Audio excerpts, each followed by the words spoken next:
Йоу-йоу-йоу, Альбукерке! Мистер Уайт! Не, какой там Альбукерке? Это не Альбукерке, нифига, это уже Евро. Евросимулятор. Так что никаких Альбукерке, все. Из Альбукерки мы уже уехали. Так что днем мы были в Американ, вечером мы были в Deep Rock Galactic, а сейчас мы будем в Евро. Евро, евро, евро. Евросоюз. Я бы даже так сказал. Короче, погнали. Мужики, пропускайте меня, а то я вас сейчас протараню нафиг. Нет, пожарных таранить не буду. А вот тебя, мелкий паразит, я тебя предупреждал. Ладно, так и быть, живи.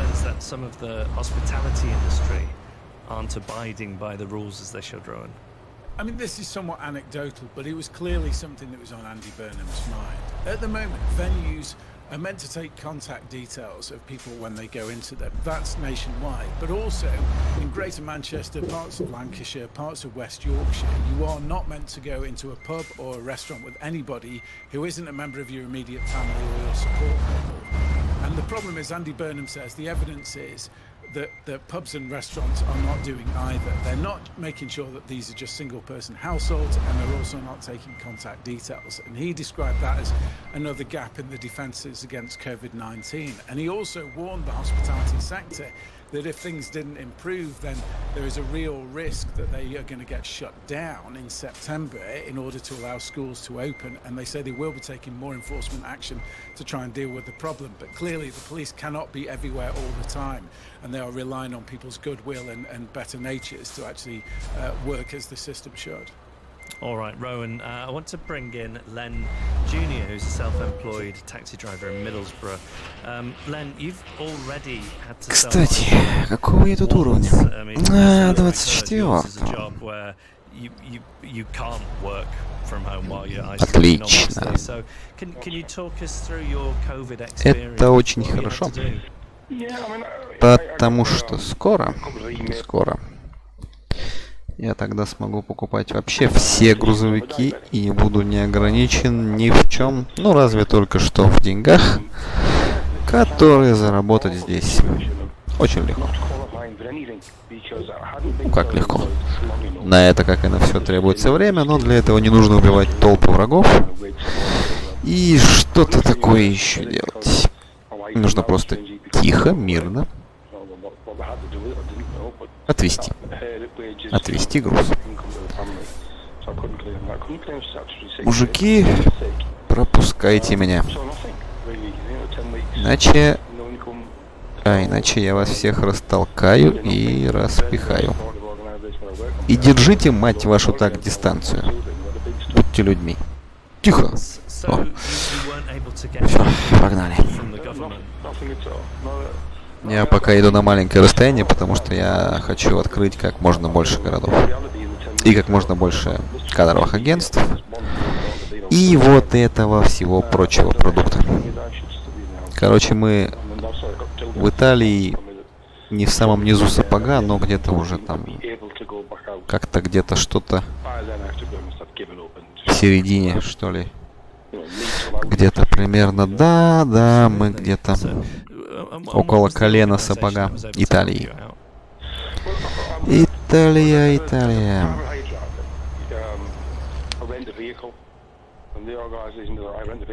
Так, погоди, Италия. Надо звук настроить. Ах, да. Да. Вот. As things have picked up and the work's picked up, and they've reintroduced some small elements of the rental charges, but it's still nothing like it was before COVID. Все, можно ехать dальше. дальше. Your basic bills, your food shopping and so on. Yeah, well, the wife works. Because she works, we literally lived on her earnings. She's only in low wage herself as a key worker, as is my daughter. And family and friends kind of helped out. and that, you know, I'll be beholden to them forever as well, I think. But the safety net ultimately wasn't there But to work. there wasn't a safety net. You know, gaping holes in what they call the safety net. And I'm not you know, the only person that I know that's been in that position. There are dozens of people in this area that have been in that position, and you know, we're already pretty well low paid. Yeah. But you know, absolutely zero help from any department. We're almost out of time, Len, but if you were told by a track and tracer in a word, if you were told you had to isolate again, would you be able to do Так, it? тихо, мужики. Я никого не трогаю. И вы меня не трогайте. Дайте мне спокойно, тихо, мирно поехать. Digital, BBC Sounds, smart speaker and online. This is BBC Radio 5 Live. BBC News at 11 o'clock. This is Victoria Bourne. Scotland's First Minister Nicola кого Sturgeon 11, has а у кого apologised for the way last week's и на 2 experiment хаоса moderated больше. his promise to fix the problem. Да. Concerns have been raised that thousands of students, particularly those from disadvantaged backgrounds, may have received grades that were too low. The Scottish Education Secretary, John Swinney, will make a statement tomorrow. Olivia Biggard's plans to study medicine are on hold because of her results. I wasn't really nervous at all because I Этой kinda knew ночью, what I was кстати говоря, expected to металла не get, and будет. then opened up my results and I was Этой ночью я буду completely медитировать под devastated. новости. I was not heartbroken. I was I thought my dreams were crushed. The government has announced that the NHS test and trace system in England will cut 6,000 staff by the end of the month. The remaining 12,000 will work alongside local public health teams to reach more infected people and their contacts. The centralised call centre system has been criticised for not tapping into local knowledge. Слушайте, платные дороги. The resignation of his government following the widespread protests sparked by the huge explosion last week in Beirut. Hassan Diab said the blast was the result of endemic corruption. Many protesters say even greater reform is needed, including the human rights activist Jumana Haddad. Patching up things is not gonna work anymore, because if this sectarian, tribal, corrupt system doesn't fall down, Lebanon is a failed state. Police in Belarus have clashed with protesters for a second night after yesterday's disputed election victory for President Alexander Lukashenko. Police say one demonstrator died when a bomb he was carrying on went off. The opposition has rejected the election result and demanded a recount. Police in Dorset have begun a murder inquiry after a 66-year-old man died after an alleged stabbing in Poole yesterday. A 53-year-old man has been arrested. The force has referred the incident to the police watchdog because officers had been in contact with the people involved the day before the incident. Football, Manchester United are through to the semi-finals of the Europa League after beating Copenhagen 1-0 in extra time. The quarter-finals are being played in Germany as single matches rather than over 2 legs because of the pandemic.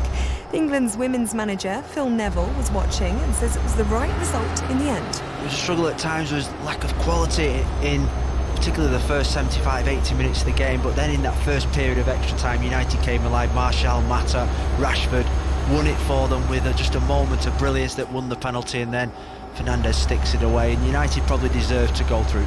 In tonight's other match, Inter Milan went through to the semis thanks to a 2-1 win over Bayer Leverkusen. The other 2 quarter-finals take place tomorrow. BBC News.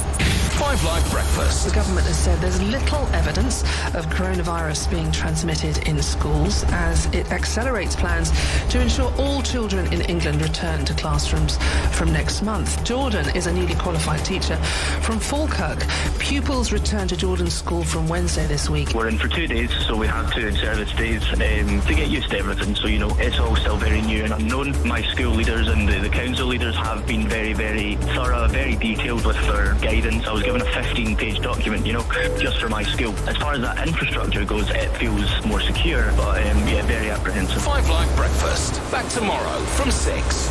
Colin Murray on BBC Radio 5 Live. With Jeff Lloyd. When Britain decides to go on a holiday, it takes a lot of weather to discourage it. But as we take you around the holiday resorts at the real beginning of the open-air season, you'll agree that holidaymakers need hearts of oak nonetheless.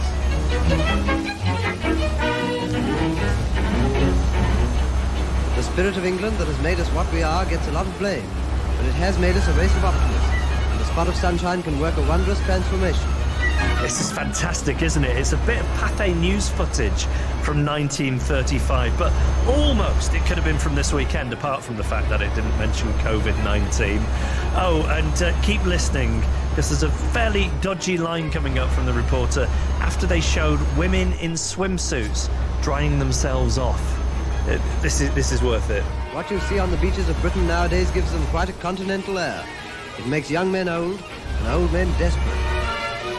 Yeah, it makes young men old and old men desperate. So as we know, the uncertainty of travelling abroad at the moment means that we've been flocking to the British beaches in our thousands. We've all seen footage from crowded beaches across the country, but summer holidays at home have helped some businesses bounce back after, a difficult start to the year.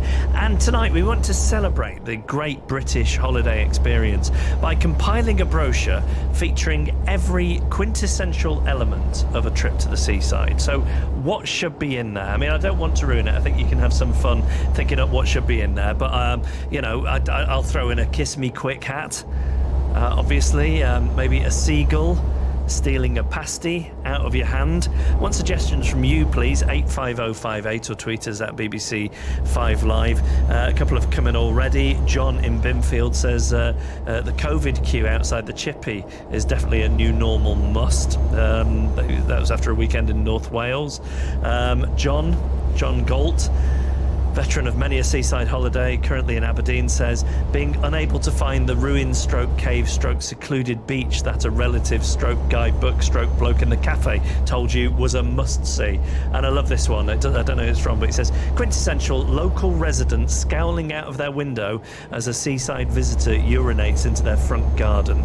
This is the type of thing we're after. What are those things that make up the stereotypical British seaside experience? 85058 to text us or tweet us at BBC5Live. We'll speak to Welsh MP Hugh Williams shortly about the crowds travelling to beaches there. But first, we'll go from one north coast to another.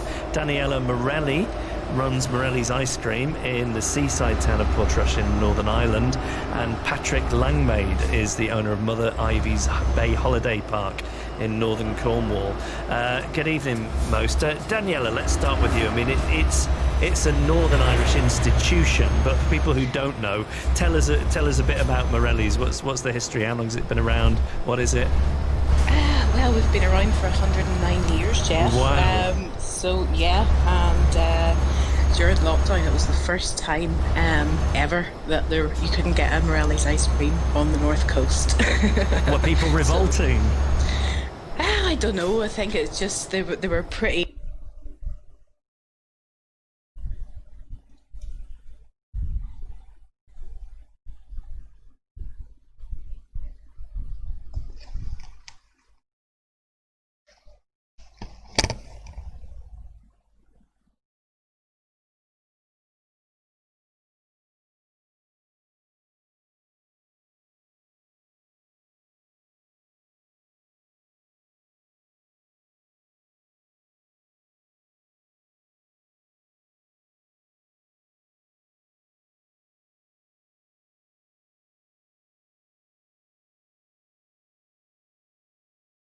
Full. And how different is the experience of being in that holiday park to previous years? What have you had to put in place? Well, the big difference is that there are far fewer people on the park itself.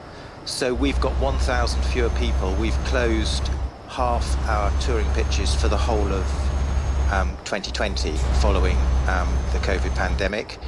And we've done that in response to our own risk assessments, looking at the toilet blocks we've got. They weren't built for physical distancing and COVID and the problems of that virus. So we've had to reduce the capacity in our toilet blocks. We've also put security on our front gates, and that's a first for us. We didn't really want to, but with the responsibilities for track and trace, we do need to know who's on the park, and therefore we're not welcoming casual visitors onto the park anymore. If you want to holiday with us, and many people do, you've needed to pre-book. We haven't accepted casual arrivals, And I think that's fairly widespread throughout Cornwall, actually, and probably throughout hospitality. And have people generally been sort of keeping calm and carrying on, to use the cliche? Absolutely, quite remarkable. Stiff upper lip and all that. And it really is fantastic to see people. I mean, everyone is behaving responsibly. Certainly on our holiday park, they're behaving responsibly. We've put systems in place, but ultimately I have about 1,500 guests on park at any one time now, and we've got 25 staff. So clearly, if our guests didn't want to be responsible, it would be very difficult for us to control that. But really, everybody is taking responsibility for social distancing. Everybody accepts that you can't just all walk into the shop anymore. There are limited numbers in there, and you do have to wait, and there are reduced stock lines in the shop, and our reception, whilst it's intended to be you're meant to get a welcoming reception, and that's actually how receptions in hospitality work. At the moment, we're not encouraging people to go into reception at all. So, but it is wonderful. Yeah, I mean, the fortitude of the great British public is incredible, and everybody seems to be playing their part to help make it work and to make their holiday enjoyable. Daniela, I want to talk some more to you in a second about how that's going with the ice cream queues in Portrush in Northern Ireland. Also, Welsh MP Hal Williams is going to be talking to us about the situation with crowds travelling to beaches there. But before we do that, I'm just going to pause this conversation to bring you some news that's developing in Washington, D.C.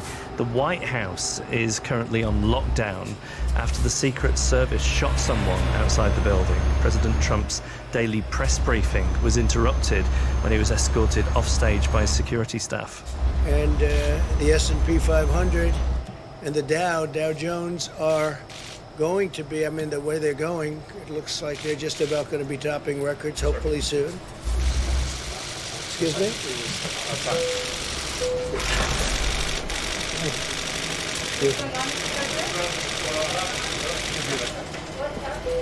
So that was the president being escorted out.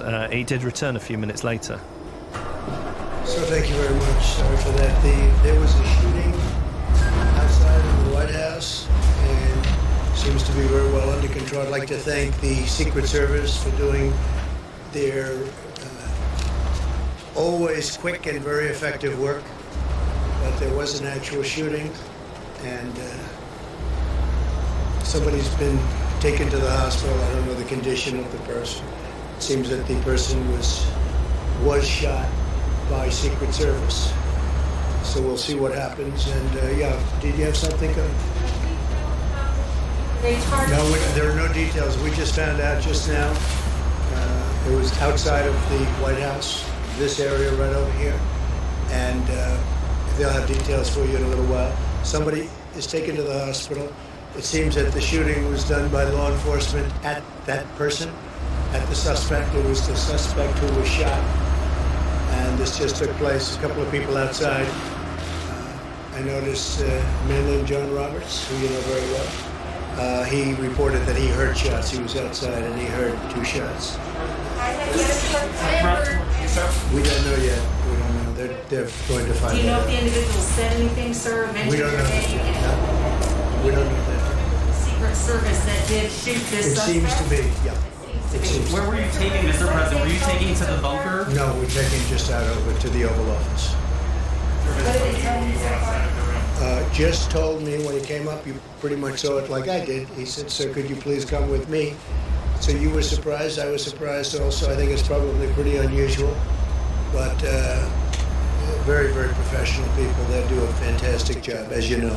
So that was just a few minutes ago in the White House. We will have more on that for you as soon as we can, but as I say, that's just happened in the last few minutes. The White House currently on lockdown after the Secret Service shot someone outside while President Trump was giving his daily press briefing. We will have some more on that in a while. Back to the conversation we were having, though, about the British seaside. It has been an unexpected boom in some respects for the UK tourist industry. We're going to bring in Hal Williams, who's a Welsh MP now. Hal, what's it been like for seaside towns in Wales? Because the travel restrictions and, in fact, social distancing have been different to England. Wales, of course, a tourist spot for many English visitors. How's that been going? Yeah, well, I think you put your finger on it there, really. The rules here are different. And there's been quite a bit of concern, really, that people aren't aware of the differences. And also, that we are very close to large conurbations, Manchester, Birmingham, Liverpool in the north, and then London, Birmingham in the middle and the south. So we've had loads of people over as well. I mean, we're very glad to see them, because as they always say in this area, it's a very long, cold winter, so it's great to have the business. But really, there have been some problems and some concerns about how to manage it. And how are you balancing, I'm guessing a lot of your constituents economically depend on the tourist trade, but on the other hand, many of your constituents will be concerned about visitors coming in from elsewhere, especially areas where, very recently they've seen lockdowns reimposed. Well, I mean, that's a concern, really, I suppose. If you look at bits of the northwest where there is a lockdown, and then they come to Wales where the rules are different and in some ways much easier, but different as well with greater social distancing and that sort of thing. So it's really a lot of it is concern about public information. The lockdown in the northwest of England came very, very quickly, and I don't think it was communicated very well. And, in the following days, we had huge numbers of people coming over here. People who come on holiday and people who just come for the day. So that there were very small communities where it was very difficult for local people even to go out, with large numbers of cars parked all over the place. And, the pavements and indeed the streets packed. So, there's a downside, there's an upside all the time. But I think, people here are thinking, well, we need to have a think how we can do this sustainably into the future. And you wrote to the First Minister. Yeah, well, what we were really concerned about as a group of us as local politicians here, what we were really concerned about was that there were these very large numbers of people comparatively coming into small communities, and the guidance wasn't there. And, we don't have really the resources. If you take a small village of about 1,000 people and suddenly there are 10,000 people wandering around, you need just the basic services, parking, toilets and all that sort of thing, and also access for emergency vehicles and policing. Yes. Очередная сложная парковка. Так, очередная. Конечно, не первая, но, скажем так, на них мне удается припарковать гораздо реже, чем на легкую. Да. И 25-й уровень, наконец-то. Шикарно.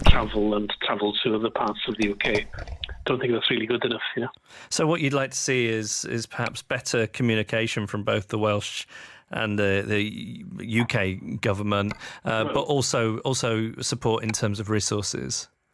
Yeah, and a more thoughtful approach as well, for that matter. It's okay and it's necessary.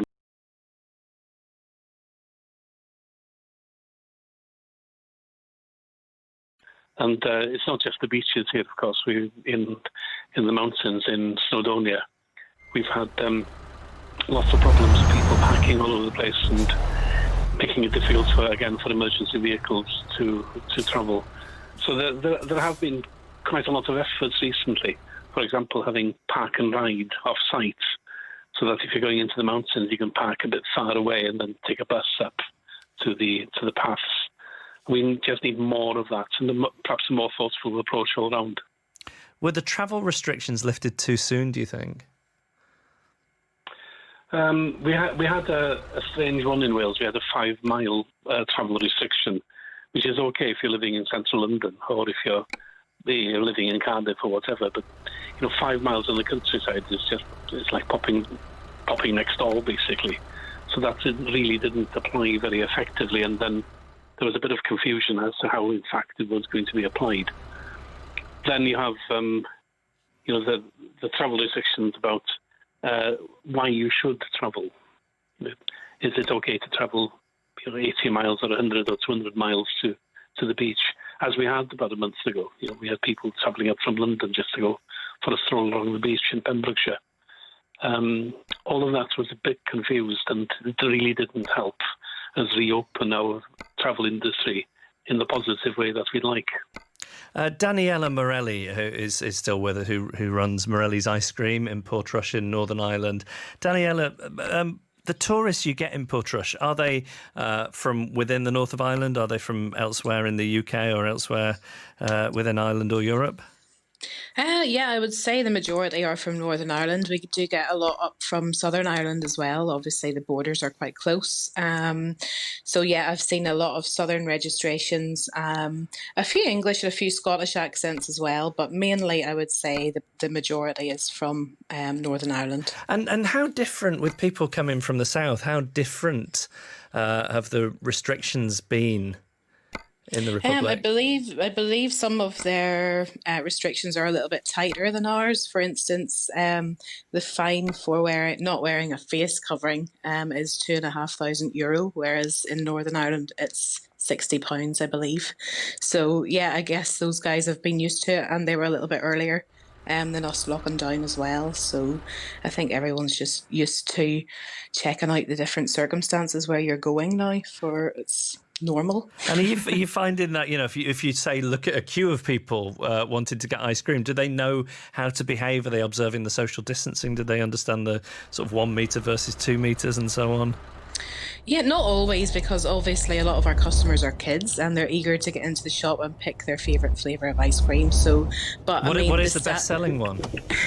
Our best sellers are the traditional flavours. You've got our double cream vanilla at number 1, and then honeycomb would be number 2. Honeycomb number 2. That is an interesting detail.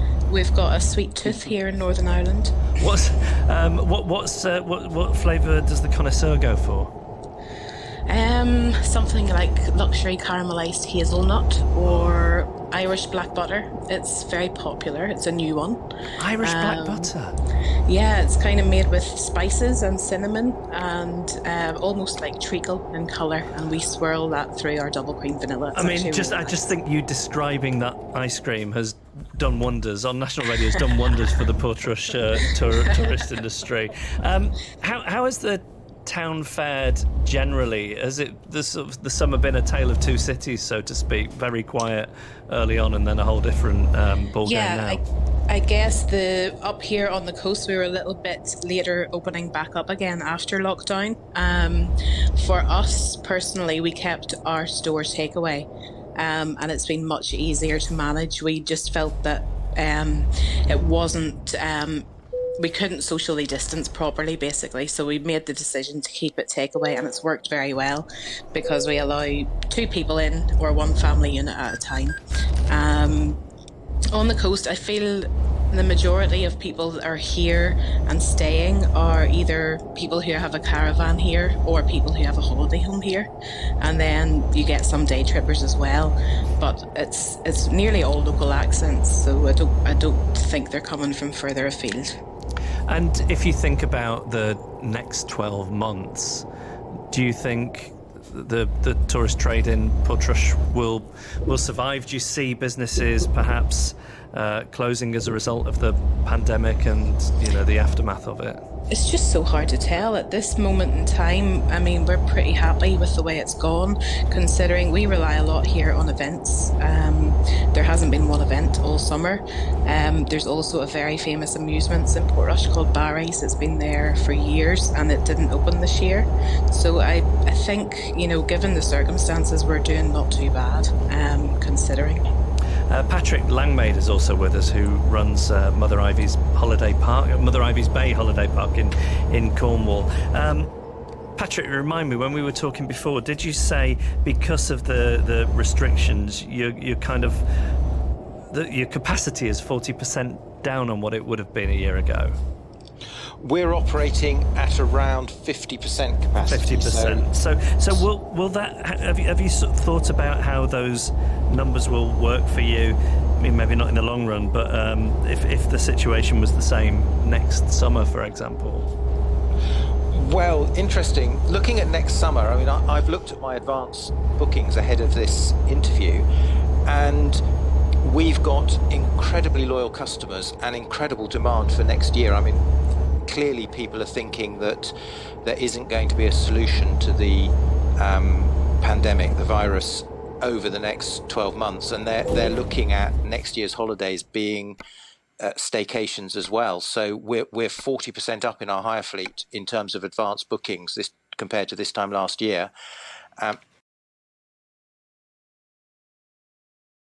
For next year, and we're at 25% for touring, so it's quite incredible, really. And I think if we get strong bookings for next year, even at 50% capacity, if we have to continue that through to next year, and of course without a vaccine, I imagine that physical distancing is going to be a requirement.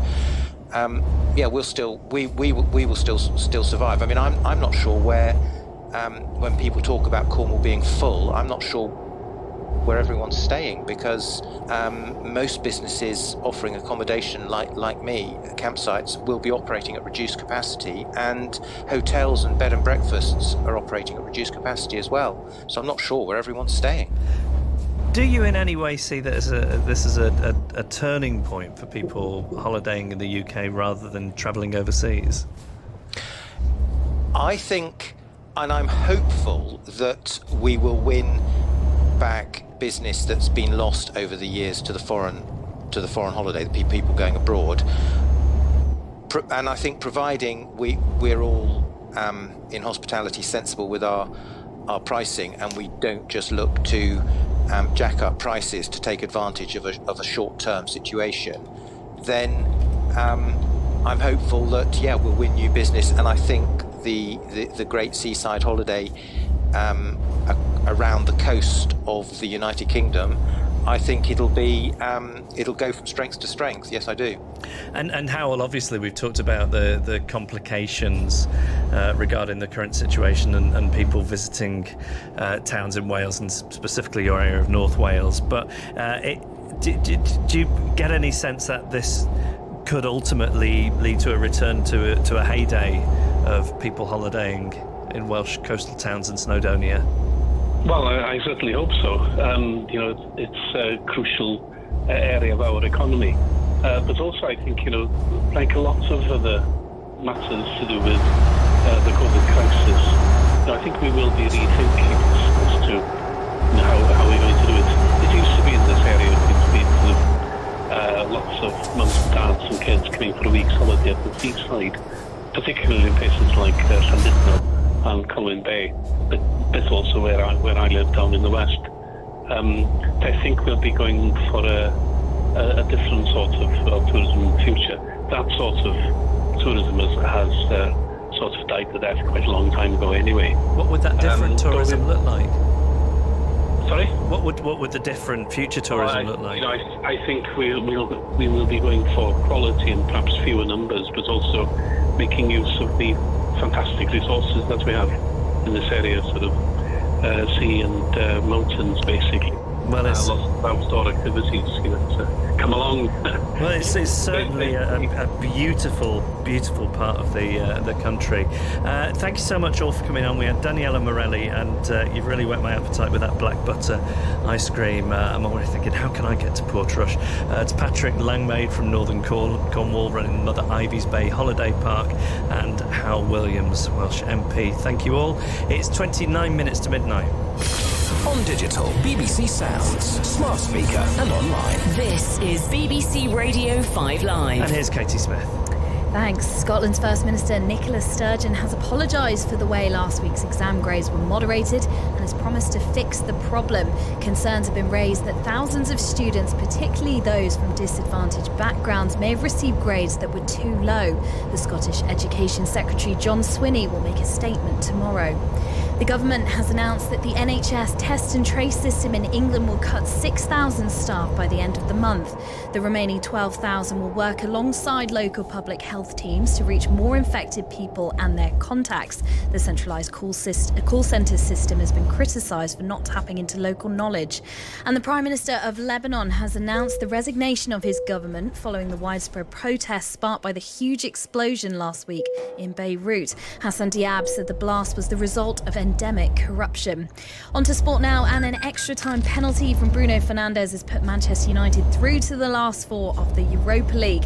They beat FC Copenhagen 1-0 in hot conditions in Germany in the straight knockout game.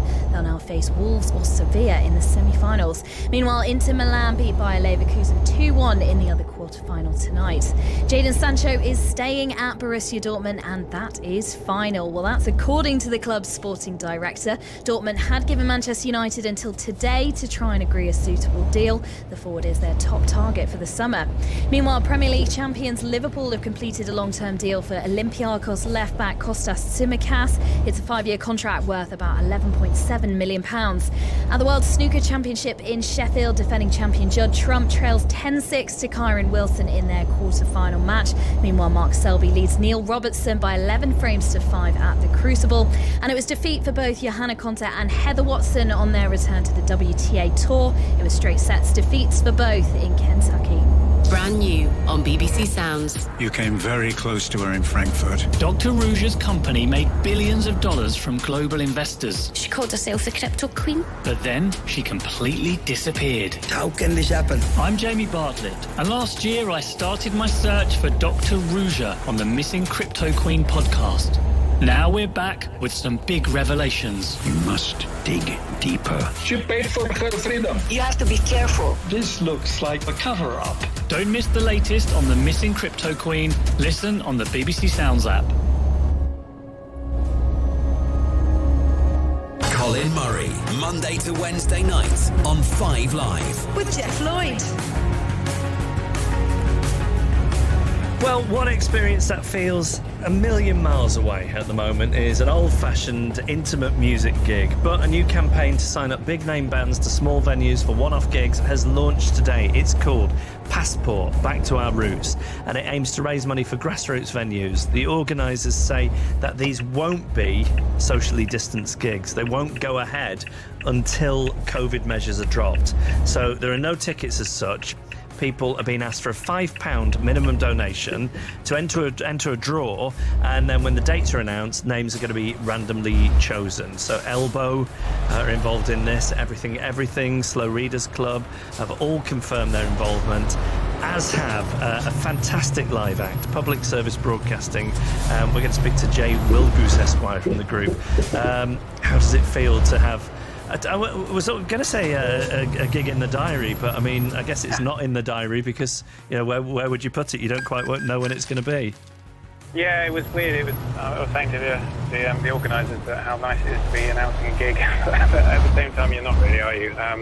But it's nice to be doing something and taking some kind of step to help, because even if the gig doesn't take place now, then at least the money from the prize draw, you know, will get to the venues that need the help the most as soon as possible.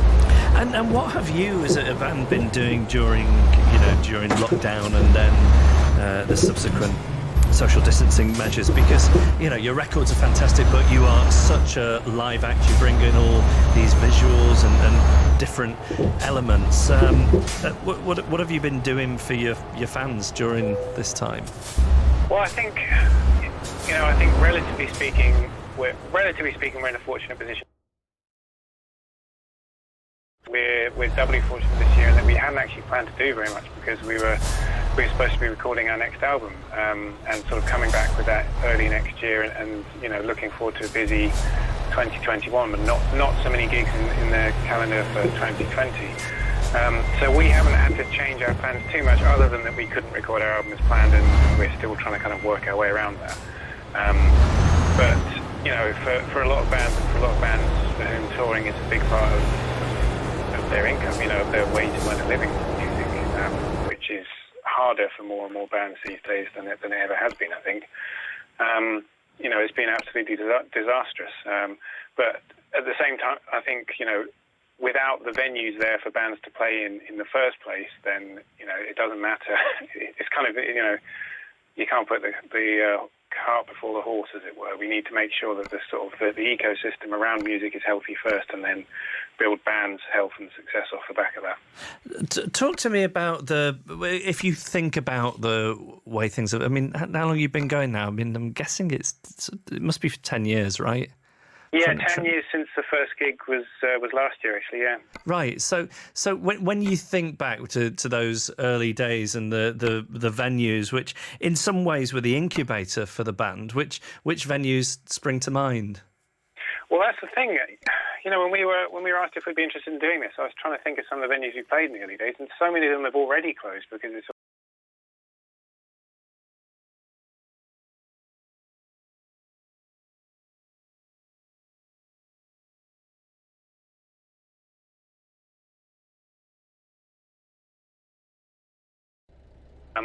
You know, so many venues around London have already kind of dropped off the radar. It was already a very difficult time before this, but, you know, we're hoping that we can kind of make some small difference to help them out. And how much of how much of a whack-a-mole component is there to that? So one venue closes and another one opens. Is that the nature of small venues, or has there been something else going on specifically over the past few years which mean that circumstances have become more difficult for you know, small music venues? I think, you know, that there is a volatility to the business, I'm sure, because so many of them will operate on such sort of fine lines and probably don't have, you know, that much recourse to other options if they have a bad month or a bad 6 months. But in terms of why it's got worse recently, you know, I think it's something that it's been particularly bad in London because of pressure from developers and from new flats being built next to gig venues and noise complaints coming in and unbelievably being kind of upheld, and venues having to, you know, we saw, I think it was the Cellar in Oxford had to shut for exactly that reason. They launched a massive crowdfunding campaign and it was very successful, but they still couldn't survive because of that kind of complaint, I think. Could you hear of areas, you know, becoming desirable to live in because there's a hipness and coolness? Of course, music venues play a huge part in that, and then once people have shelled out the money to live there, they start complaining about the noise, which is insane. It is, you know, it is. I can't quite get my head around it. You know, I live about 50 yards away from the pub, and thankfully it's quite quiet, but if it did, you know, if it's lively on a Friday and Saturday night, you know, I knew that pub was there when I moved in. I can't really start complaining about it, can I? When you talk to bands who've been going long, I'm sure, like if you do a mixed bill at a festival, you know, you have these conversations. How different are the economics of being a musician in this decade compared to what they would have been in the 90s or the 80s? Because I hear that the music industry as a whole is booming as a result of streaming, but how much does that filter down to bands? I think it's all right, you know. I think it's even all right for bands at our sort. I'd say we're you know, a mid-level band. I don't, you know, I wouldn't put us anywhere near the top bracket bands. But streaming-wise, we've got 3 records and a few EPs, and you know, it does tick along. And in the last 4 years or so, maybe we've actually started to see something approaching, you know, a livable income when you add all the other things that you can possibly earn from in music into the mix. But I think what's really hard and what's going to get hit doubly hard is for new bands kind of emerging. There's going to be fewer venues for them to kind of play and hone their craft in, and then just to get in front of people. And they don't have a kind of catalogue to build up over time to kind of get to a certain sustainable level on Spotify. So you end up having to put massive investment into, you know, recording albums, releasing albums, and you don't necessarily see that back for lots of years. And so that's kind of limiting the pool of potential talent, I think, in a really sad and unnecessary way. I don't know if this is a cliche, but I think I've heard people say sort of previously you would tour to promote an album and boost, you know, the album was the thing that sold, whereas now an album can be an advert for a live act, and it can be a way of selling tickets. Yeah, I think for a lot of bands that's true. I think we're a bit of an odd outfit in a number of ways, but I think we are a bit of a throwback in that I think we probably do better off our records than we do off playing live, mostly because our live show is just, there's quite a lot going on, and it's quite expensive to put on for what it is. It's a spectacle. But that's what we want to make it, and you know, I don't really have any regrets about various items that we've approved in various budgets along the way, because, you know, you're giving people memories that last for a long time, and hopefully taking those things with you over a long time. But yeah, we're lucky enough that we have the record sales, and that we kind of chanced upon releasing our first 2 albums on our own label anyway, so that we kind of have that as a sort of sustaining income, and we don't necessarily have to focus too much on live stuff. But I think a lot of bands don't have that, especially younger bands whose audience is mostly kind of streaming. They're just going to take years before they see any kind of reliable income from that. When you think about what a live gig is, especially, you know, a grassroots live gig, a small room, low ceilings, people crammed in together, even if the restrictions changed, do you see people feeling comfortable being in практически на ровном месте. anytime soon? И как я так умудрился? Что самое интересное, ничего не пострадало. Это самое главное. Что называется, пронесло. Хотя в American сегодня мне много урона было, тоже на ровном месте. И там мне не очень везло, хотя в общем и целом все закончилось хорошо.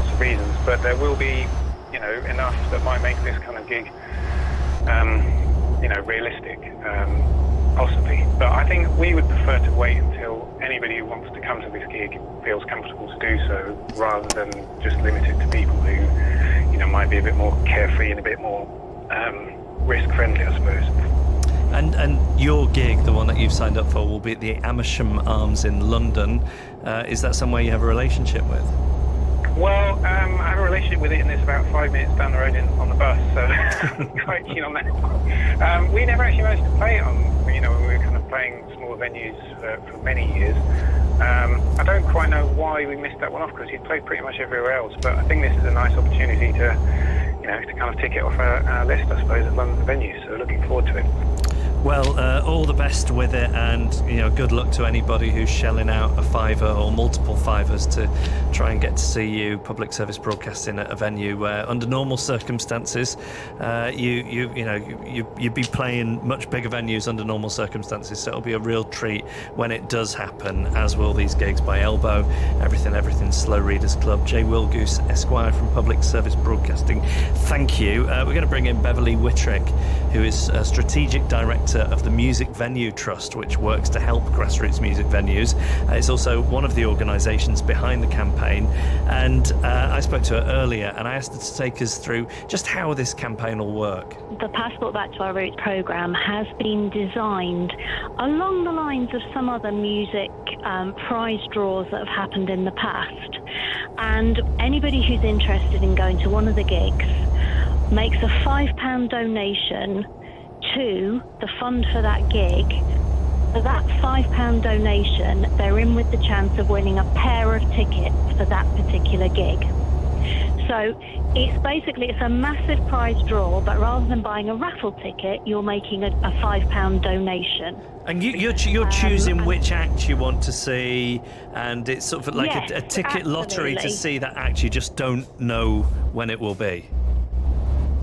Exactly. I mean, obviously, the point with the acts that we've got confirmed at the moment is there's so many people would love to see them, and we couldn't possibly do tickets in a way that, you know, it would be who can press the button the fastest type thing. So this is a way of just saying, okay, lots of people can be in with a chance of going to see Elbow at night and day, or going to see everything. So you are entering a prize draw by saying, I really want to go to that gig, and I'm going to buy one ticket, or, you know, one ticket to try and win, or obviously you could buy more than one if you wanted to. So if you thought, I really want to go to this Elbow show and I want to give myself 4 chances of doing it, you could decide that you'd put a £20 donation, which would put your name in the hat 4 times to win a pair of tickets. Got it. You got to be in it to win it, and the more that you're in it, the more your chance of winning it is. And what a thing to get to see bands of this caliber in small venues, often small venues, that they've got a connection with from where they were starting out. Can you tell us about the Music Venue Trust? So that's your organisation. You're getting 80% of the money that's raised from this. What is the trust, and what will that money go towards? So Music Venue Trust is a charity registered in the UK, and we were set up in 2014 to protect, secure and improve the grassroots music venues across the UK. And to do that, we created the Music Venues Alliance, which is a loose grouping of venues that basically grassroots venues, small independent venues, the sorts of places where artists really develop their craft and connect with audiences. They join our alliance, and we work with them and we help them and we lobby on their behalf. And during this crisis, we've been doing as much support as we can possibly do, helping them to make fundraising applications, making sure that they've got the support they're entitled to from the measures the government put in place. But also, we've been fundraising ourselves. We set up a crisis fund because in order for Music Venue Trust to work really well with the nearly 900 venues that we've got in our membership now, we needed to build our team, and we needed to pull extra people in with expertise to support them through the crisis and try and make sure as many of them could survive as possible. So this is one of the things that adds to some of the work we've been doing. We set up Save Our Venues at the end of April, and that had lots of artists doing streamed fundraising gigs for us. There's lots of people that have created merch to sell or artwork to sell to raise money. And Passport Back to Our Roots is just the latest thing in that, where the 80% of the money raised from these tickets will go into our crisis service. It will go into running the support that we offer, and then also build a pot of money for those who really need financial support to come to us, and we will try and keep them going. And what is that financial support? Is it staff who still aren't able to go back to work because obviously, we can't go out and enjoy music in any venues at the moment? Is it staff who were on furlough? Is it paying the rent for the venues? Where is that money going typically? You've actually just said one of the ones that's the kind of the scariest and the biggest threat for a lot of our venues. Grassroots music venues are fairly unique amongst the cultural infrastructure of the UK in that because they tend to be in buildings converted for something else, a lot of them are still in the commercial rental sector. And so whereas theatres, obviously, they don't have any activity going on either, or concert halls, those buildings don't have their rent due. They tend to be owned by whatever organisation or trust operates them, whereas 93% of grassroots music venues across the UK have a commercial due, and of course their landlords are saying, well, we know you're not open, but your rent's still due. So there are other costs as well, and of course trying to sustain the teams that run these venues is really important. So we're very much aware that those pressures are coming in, whereas a lot of the venues, fortunately so far, have been able to take advantage of the furlough scheme. But yeah, it's the fact that these are buildings that have costs, whether they're open or not, and that's one of the massive pressures on our sector. So those are the sorts of costs that we are looking at, trying to help venues raise the money in some way, whether it's through grant giving or whether it's crowdfunding. And then if they're really stuck, then they come to our crisis service and we see what money we can give them in order just to sustain through, so that they'll be able to reopen at whatever point we're allowed to do something. And you mentioned you've been set up for a few years now. So my impression of live music is it's been thriving for a while. If you think about how, say, for example, festivals, which were at one point the type of people who went to festivals were crusties and people who read the music papers. Now it's part of mainstream British cultural life. So I'd got this idea that maybe over the last 10 or 15 years live music was having a boom. Is that true of small venues too? Well, live music has been booming, yes. I mean, actually, the music industry is a real success story, even in the modern economy. But grassroots music venues have it hard from the point of view that they're always in a really precarious financial position because they take the artists early. They're like the research and development unit of the music industry.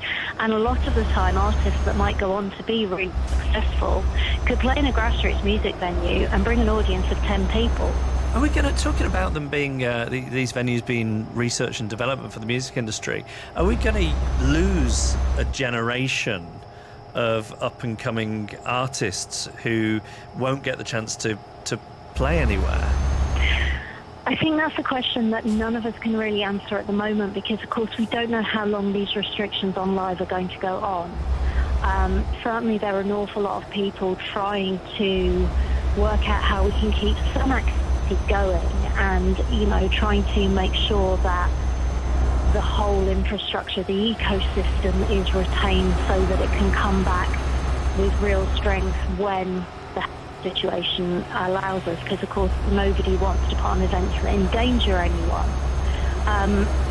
But it's just information we don't really have at the moment, and of course there's a fear that if people lose the opportunities, well, if they can't make a living working on the things they love, they're going to have to look elsewhere, and of course that is then difficult to pull back from. That's Beverly Whitrick, Strategic Director of the Music Venue Trust. It's a great initiative. You pay a £5, you enter into a draw to see some play at this stage in the career when the COVID restrictions are lifted. It's kind of a ticket lottery, if you like. Everything, Elbow, Public Service Broadcasting, Slow Readers Club, and the initiative, if you want to look it up, is called Passport Back to Our Roots. It's BBC Radio 5 Live. I'm Jeff Lloyd, standing in for Colin Murray tonight for the lock-in after midnight. Joined by Neil Delamere and Stevie Martin, both excellent comedians, and we're going to be delving into the lock-in archive for some great performances that we've had on there over the past few months. Now, though, you may have seen this. It's it's terrifying is what it is. The volume of water loss from Antarctica's floating ice shelves over the past 20 years would fill the Grand Canyon. That's according to this new study. As a whole, these ice shelves have shed close to 4,000 gigatons since 1994. This research is based on 25 years worth of data from 4 European Space Agency satellite missions, along with NASA data and computer modelling. Lead author and Scripps Oceanography graduate student Sushil Ajasamili joins us now from San Diego. Thanks for coming on and talking to us. Can you explain how you managed to reconstruct such a detailed history of the ice shelves in Antarctica? Yeah, thanks for having me. One of the things that's really hard to measure is the ocean under the ice shelves in Antarctica. So at Scripps, we have a bunch of ships that go everywhere in the ocean, but you can't measure under the ice shelves because the ice shelves are thousands of feet thick. So what we do is we use satellite data to measure the height of the ice, and because of Archimedes' principle, the height of the ice kind of matches up with the thickness, and if you measure changes in the ice height, you can kind of estimate how much warm water is eroding the ice from below. So we did that with 25 years of data. It's a lot of data, and we put together the first time series of changes in melt of ice shelves in the last 25 years. And what we found was that 4,000 gigatons of mass that you just described. I mean, 4,000 gigatons, it's something that someone without a scientific background, we find it almost impossible to conceive of, but it would fill the Grand Canyon. Yeah, I mean, it's we always try and come up with these things, and even thinking of something that could fill the Grand Canyon is still inconceivable. I think it's just even the smallest changes happening over such a large event go completely unnoticed in our minds. And so these are kind of changes that are centimeters to meters in our observations, but they're happening over areas the size of 3 times the size of California. And is it consistent over the 25 years, or is it accelerated more recently? No, so it's actually kind of decelerated in the last 5 years. So it was slow in the 90s to kind of the 2000s, and then it really started ramping up through the 2000s, and then it slowed down again afterwards. And we think there's kind of this natural cycle on top of this long-term signal of mass loss. So if you think it's only natural, then we might expect that it sometimes gains mass, but it sometimes loses mass. But what we see is that it sometimes loses a little bit of mass, but then at other times it loses a lot of mass. So that's kind of a bit of a distinction. And where has the meltwater been going? Yeah, so the Antarctica is kind of surrounded by the Southern Ocean. The Southern Ocean is key to the global ocean circulation. So all this cold, fresh water from Antarctic melt is ending up in kind of the top layers of the Southern Ocean and a little bit kind of inside the Southern Ocean, so maybe at 300 meters deep. This meltwater is kind of changing the heat in the ocean, and that kind of propagates through the entire global ocean. And people think that going into the future, if we see a lot of ice melt, it can actually affect global climate and not just sea level rise. How would it affect global climate? What would the potential implications be? Yeah, so there's a few kind of complicated processes going on in there, but the simplest one, for instance, is if you put a lot of cold, fresh water on the surface of the ocean, you can imagine that the surface temperatures would decline a little because there's all this new cold water coming in, and the heat's being used up to melt the ice. So what happens is you won't actually decrease global temperatures because that's being driven by other kind of climate change processes, but you would delay the increase in global temperatures. That kind of sounds like a positive, but then the ice melt will cause sea level rise, so there's all the negatives that kind of outweigh it. Oh, Sushil, you got me excited there. I thought, is there some good news to come out of this? And tell me this now. Like, so you're in San Diego. Do you just get to sit in San Diego looking at data on a screen while the sun shines out the window, or are you there in Antarctica some of the time? I do both. This is one of the most amazing things about satellite data, is that you can do it from anywhere you like, and San Diego's a great place to do it from. But I also love going down to the field and actually measuring stuff. But some of the biggest advances we've had is using satellite data, because going to the field is just so expensive and you can't go everywhere. We're running out of time, but has the pandemic affected scientists' ability to go to the field?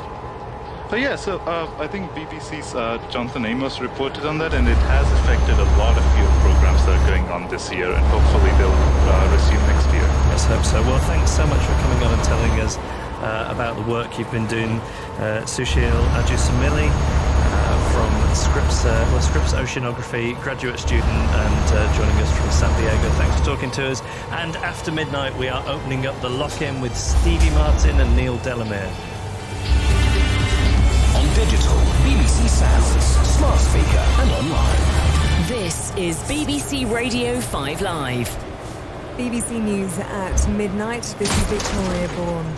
Scotland's First Minister Nicola Sturgeon has apologised for the way this year's exam results were downgraded, saying too many students had lost out. As our political correspondent Chris Mason explains, the situation in Scotland is being watched closely. This matters wherever you are in the UK tonight, because the A-level results come out in England, Wales and Northern Ireland on Thursday, and the mechanism for arriving at those results across the UK has been broadly similar. So schools had to estimate how pupils would have done, but then crucially, after those estimates were submitted, the past performance of each individual school was also a factor in determining what grades were handed out. The problem is, if you happen to be an outstanding pupil, for instance, at a poorly performing school, there is a risk under this model that you are downgraded. Boris Johnson has acknowledged that parents and pupils might be anxious about the upcoming A-level and GCSE results. He said the government would do its best to ensure students' hard work was properly reflected. President Trump says US Secret Service agents have shot a suspect outside the White House. He told reporters that the suspect, who was armed, was taken to hospital after the incident. The president was speaking minutes after he was abruptly escorted from a news conference by his security officers. The Lebanese government has resigned following last week's massive explosion in Beirut. Paula Yacoubian, an independent MP who stepped down over the weekend, said the move didn't go far enough. This was a puppet government covering for a political caste, a mafia, a cartel of politicians who are running this country and who brought this country on its knees. Our problem is with the other parties who are running the country, who knew that we have an atomic bomb in Beirut, who ruined our economy, and they're just continuing business as usual. The Olympic medalist Niall Wilson has spoken out about a culture of abuse in British gymnastics, saying athletes are treated like pieces of meat. The 24-year-old is the highest profile male gymnast to speak out after a series of recent allegations of mistreatment in the sport. We're made to feel fear, scared, speaking out, voicing our concerns because they have us, our livelihoods in their hands. And if I voice my concern, I may affect my selection for the Olympic Games. So we stay quiet, we do what we're told. Leeds Gymnastic Club said the allegations referred to were professionally and robustly investigated in line with the club's policy and advice. British Gymnastics says the club had dealt with the matter appropriately. Football, and Manchester United have reached the semi-finals of the Europa League with a 1-0 extra-time win over FC Copenhagen. The weather, sharp showers and thunderstorms will spread northwards across Northern Ireland, Wales and Northern England and Scotland. BBC News, it's 3 minutes past midnight. We'll get to the lock-in in just a second, but I just wanted to spend a few more minutes on a story we heard about there in the news, which broke in the last hour or so. The White House is on lockdown tonight after the Secret Service were involved in a shooting. President Trump was in full flow at his daily press briefing when he was interrupted and escorted off stage by his security staff. And the S&P 500 and the Dow Jones are going to be, the way they're going, it looks like they're just about going to be topping records hopefully soon. Excuse me?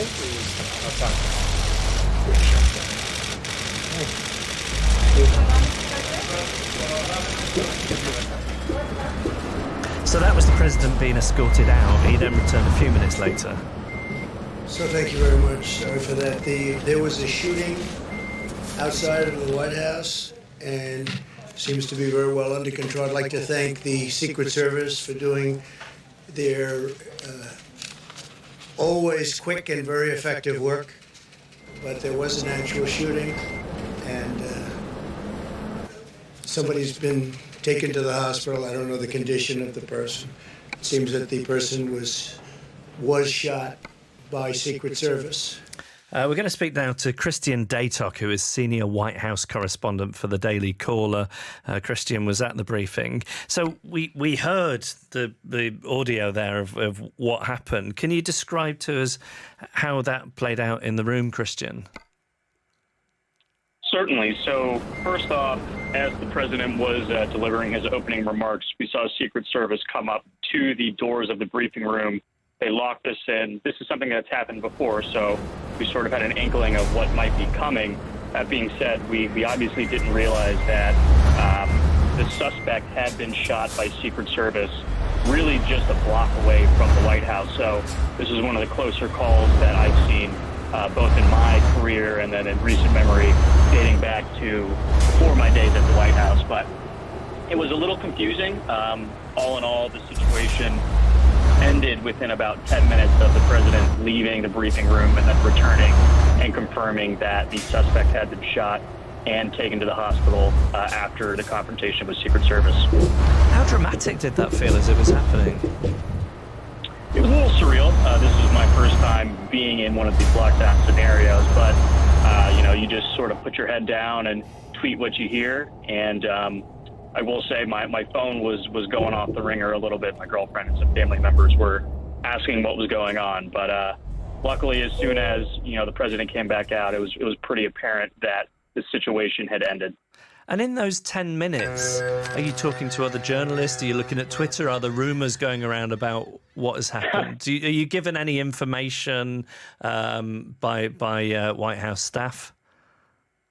Well, actually, we didn't receive any information from the White House until the president came back. But, we're looking at Twitter. Journalists are talking to each other. The television crews are on the horn with their producers outside of the White House, so they've got more eyes on what's happening. So we were able to get a pretty good grasp on what had happened in live time. But, there was no confirmation that there was an armed suspect who had been shot until Trump came back to the podium. And in a situation like that, where is the president taken? So he could be taken to the bunker. That's what happened when protesters rushed Lafayette Square back in June after the George Floyd protests. But he said he was in the Oval Office. I'm sure there will probably be people investigating whether or not. I'll leave that one up for tomorrow, or at least until after we're debriefed by Secret Service. Is it surprising with an incident like this to see the president come back so quickly? To a degree, but we all know how much the president loves being on television, so I was glad that he came back, took more questions than he had been at these things in recent days. So I wouldn't say a surprise from President Trump, but maybe some of the other presidents in recent memory, certainly. And is there any more information as of yet on what's happened? It's still pretty murky beyond the one suspect being shot by Secret Service. We don't know if it was a man, a woman. The president said he believes that person was armed, but again, we don't have confirmation on that. I'm sure we'll have more info when Secret Service briefs the press corps, possibly even as early as tonight. And while we have you, tell us just more generally about the briefing. What was the president ostensibly there to talk about? What had been the topics on the agenda, or was it one of his more free-flowing press conferences? Well, these coronavirus briefings they've been holding have been more on topic than some of the ones he's had in the past. He talked about the executive actions he took to pass along some of this coronavirus aid to Americans over the weekend. One was an extension of the unemployment insurance extension, a aid program for people who are having trouble making their rent or their mortgage payments. And then he talked about how he wants to come back to the negotiating table with congressional Democrats and Republicans and possibly pass another stimulus package through legislation that would sort of wipe out these executive orders, because to be honest, they were criticized even by members of his own party as possibly being unconstitutional. So we'll see if there will be another legislative package coming down the pipe. Treasury Secretary Steve Mnuchin was in the briefing also, and he made similar comments about wanting to see more legislation come out of Congress. All right, Christian Daytok, senior White House correspondent for the Daily Caller. Thank you for taking the time to talk to us after a dramatic turn of events at the White House. The President Trump, escorted out after during the press briefing after the Secret Service were involved in a shooting, and then was brought back in a few minutes later. And more on that if we get more information on that, we'll have more, and of course there'll be more on the news and then throughout the night with Dotton here on BBC Radio 5 Live. It's 9 minutes past midnight. Scott Mills and Chris Stark. Andy Peters! I do look like I'm drunk a lot of the time, and I don't know why I trip over. I haven't even got massive feet. So here's a clip of Andy, and at some point, Andy falls over. But he's so professional, you'd never guess. See if you can hear where the falling over bit happens. Zion Leon, they've come into play for us, and also this gentleman here. That's a great noise. Scott Mills and Chris Stark. Listen now with the BBC Sounds app. All right, welcome back to the lock-in. Colin is still away at the snooker. He will be back next week. But I have news. It's a parish notice, quick notice about the lock-in before we go any further. A bit of a hospital pass for me, because it has fallen to me to tell you that this will be the final week of the lock-in 2.0. So in its current form, it's going to be retired when Colin comes back. He has got a plan and you're going to like it. But the good news is this will return in its old format for special occasions, and I like to think we're going to go out very much on a high this week. Some great guests between now and Wednesday. We're going to continue to raid the archive to revisit some classic performances. I'll tell you about the ones we've got coming up tonight as I unveil them to you.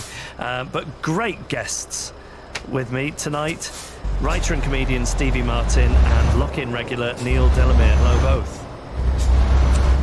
Hey. Hello, how are you, Jeff? Yeah, I'm all right. Hot enough for you, Stevie? I'm absolutely roasting. I have floor-to-ceiling windows. I'm basically in a greenhouse. Have you got a big fan?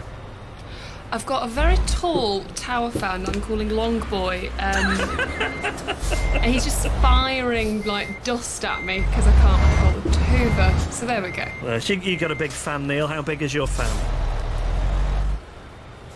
No, I don't have a big fan because I'm in Dublin and it's a balmy kind of like 22 or 23 degrees compared to what can only be described as the sauna of London, yeah. Yeah, I was talking to my mum before and she was saying lightning where they are in Prestatyn, and I've noticed a few friends on Facebook talk about lightning in Manchester as well, so it's not quite as unbearable everywhere as it is here, Stevie. Let me ask you a question. I wanted to start by introducing this as a topic of conversation. We're on a Zoom call now. The lock-in is virtual, of course, and we're done much in the way of Zoom calls the past few months, work-wise, meetings, that kind of thing. Yeah, I've done bits and pieces. I haven't done any gigs because it's just kind of, I don't know, I think it's a largely stopgap measure between kind of no comedy and comedy. So I kind of think that it's nice to learn how to do them, but in about 6 months' time, I think like stand-up is either going to exist live or it's not going to exist. It's so going to be seen as a very odd blip. I have done meetings. And have you done meetings as well, I'm Stevie? hoping so, yeah. Well, I did 2 podcasts, and but it's been sort of keeping me vaguely sane, and also in my rental flat for the last few months. So I've based, a lot of Zoom things, but I sort of haven't done any Zoom online gigs because I just can't.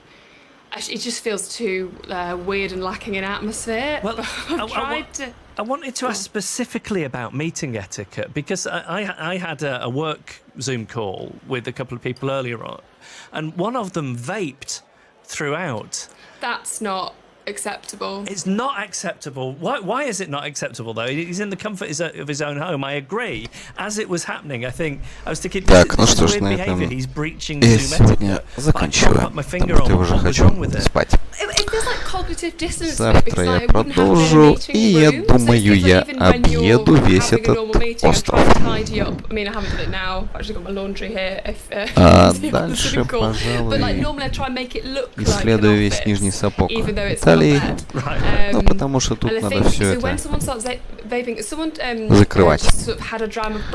Вот. А там It's like you're having a meeting in a country house hotel. Смотри, спасибо всем, кто смотрел, слушал, также обонял и осязал. Бай-бай и все такое.